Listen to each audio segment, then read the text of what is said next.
मीमांसा एकेडमी में आपका स्वागत है। अभी हाल ही में आपका यूपीएससी 2024 का प्री है और एमपीएससी 2024 का प्री है और इन दोनों एग्ज़ामों में कला और संस्कृति से क्वेश्चन आते हैं। तो इस लेक्चर में हम जो कला और संस्कृति से जो करंट में चर्चा में रहे हैं उसके जितने भी एस्पेक्ट हो सकते हैं इसमें कवर किए गए हैं, तो प्लीज़ वो लेक्चर वॉच करना। भगवान बुद्ध चर्चा में क्यों थे? क्योंकि अभी हाल ही में इनका धर्म चक्र प्रवर्तन दिवस समारोह मनाया गया है। हुआ क्लियर? और ये क्वेश्चन आता है कि धर्म चक्र प्रवर्तन क्या है? अब ये क्वेश्चन उठता है। तो धर्म चक्र प्रवर्तन दिवस वो दिवस कहलाता है जब भगवान बुद्ध ने अपने 4 शिष्यों को शिक्षा दी थी प्रथम बार। और ये कहाँ दी गई थी? ये दी गई थी सारनाथ में दी गई थी। और इसी धर्म चक्र प्रवर्तन को बोलते हैं टर्निंग व्हील ऑफ लॉ। तो कई बार आपके एमपीएससी में क्वेश्चन पूछ लेता है 3 मार्कर में।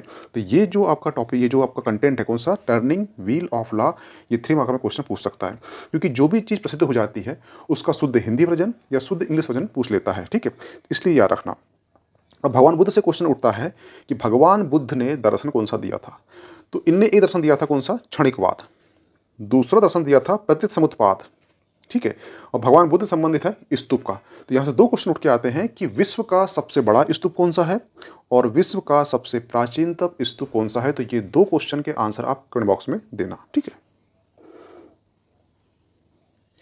इन्हीं के एक शिष्य अनुयायी हुए हैं, वो हुए हैं नागार्जुन। तो मिनांडर एक राजा था। मिनांडर ने नागार्जुन से सवाल किया और नागार्जुन ने उसका उत्तर दिए। तो जो सवाल और उत्तर को एक बुक में संकलित किया गया था, इस बुक को बोला गया, इस बुक का नाम है मलिंद पहो। तो कई बार क्वेश्चन ये आता है कि मलिंद पहो के बीच में किस किस के बीच संवाद हुआ था? तो नागार्जुन और मलिंद पहो। नागार्जुन दर्शन दिया था, उसको दर्शन दिया था शून्यवाद दर्शन दिया था। ये भी चीज़ याद रखना। ठीक है, ये जो इमेज देख रहे हैं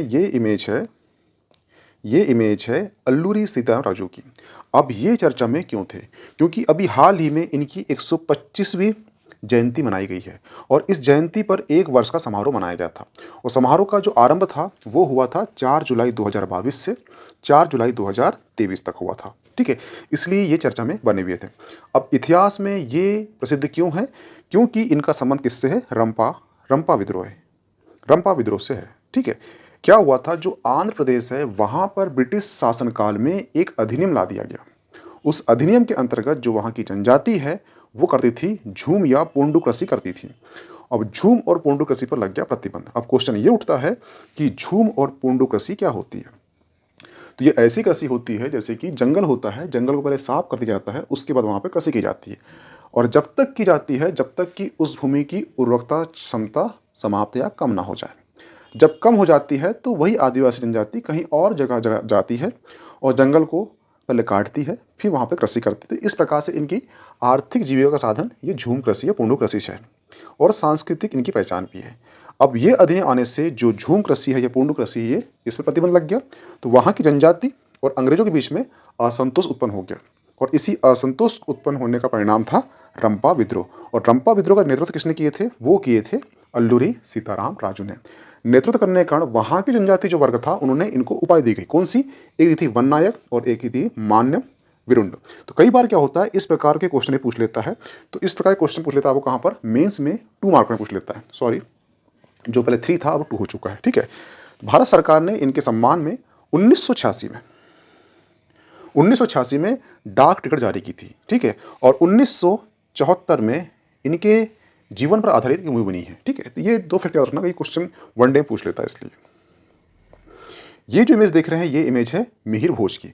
अब मिहिर भोज चर्चा में क्यों थे? क्योंकि अभी हाल ही में जो हरियाणा राज्य है वहाँ पे इनकी प्रतिमा का अनावरण किया गया। ये प्रतिमा है। ठीक है, ये किस वंश का थे? तो ये वंश था इनका प्रतिहार वंश के राजा थे, एक महान शासक थे कहना चाहिए। ठीक है, और इन्होंने अपनी राजधानी कन्नौज बनाई थी।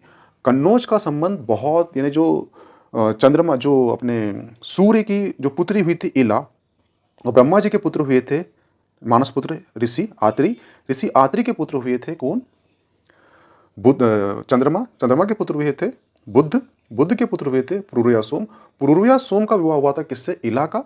और इला और इनका जो पुरुरया सोम का विवाह हुआ था, इनसे पुत्र हुए थे। इनके बाद श्रृंखला में एक पुत्र हुए थे कान्यकोज, और कान्यकोज के नाम पर ही कन्नौज एक शहर बसाया गया था और कन्नौज शहर को ही मिहिर भोज ने अपनी राजधानी बनाई थी, ये इसका हिस्टोरिकल महत्व है।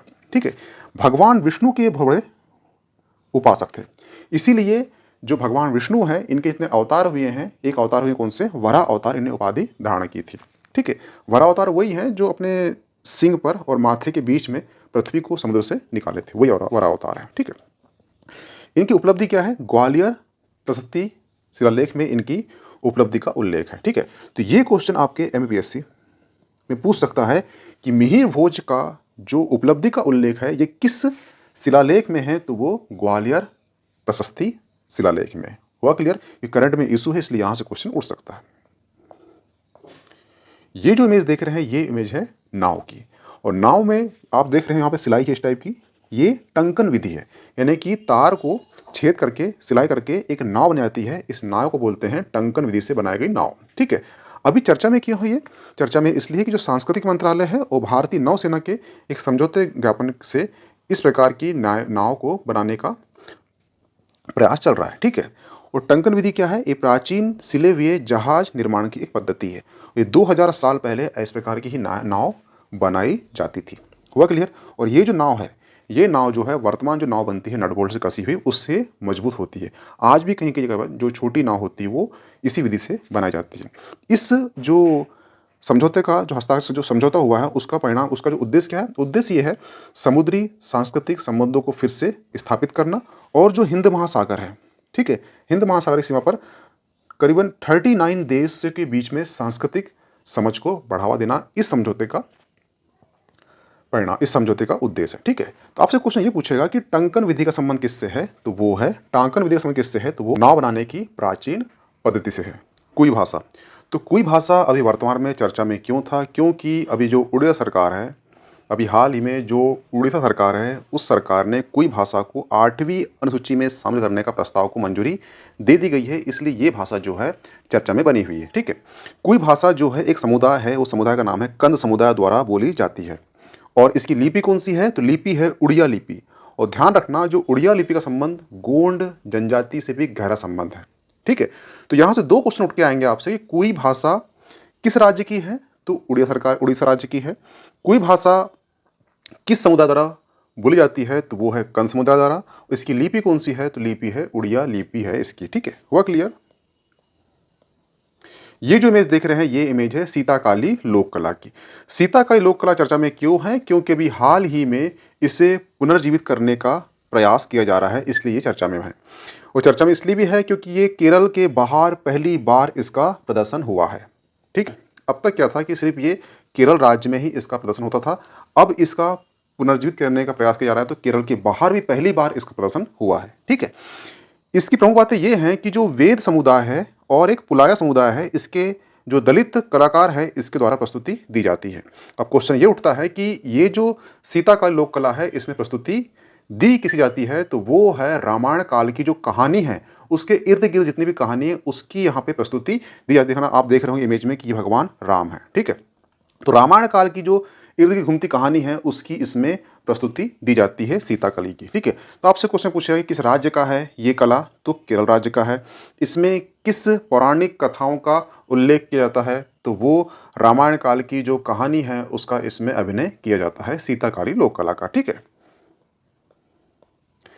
लंबानी कला, लंबानी कला चर्चा में क्यों था, क्योंकि अभी G20 की सांस्कृतिक कार्य समूह की 3री बैठक हुई है, और इस बैठक में सबसे बड़ी प्रदर्शनी लगाई गई थी किसके द्वारा, लंबानी कला के द्वारा, इसीलिए इसे गिनीज वर्ल्ड रिकॉर्ड में इस अपना नाम दर्ज कर लिया है, इसलिए ये चर्चा में बना हुआ था। अब क्वेश्चन ये उठता है कि लंबानी कला क्या है। लंबानी कला जो है ये जो महिला होती है, बंजारा महिला, उनके द्वारा बनाई जाती है। इसमें होता क्या है, तो इसमें कपड़े जो होते हैं, कपड़े के ऊपर एक बुनाई की जाती है, उसी को बोलते हैं लंबानी कला। ठीक है, और इसे लंबानी कला को GI टैग भी मिल चुका है।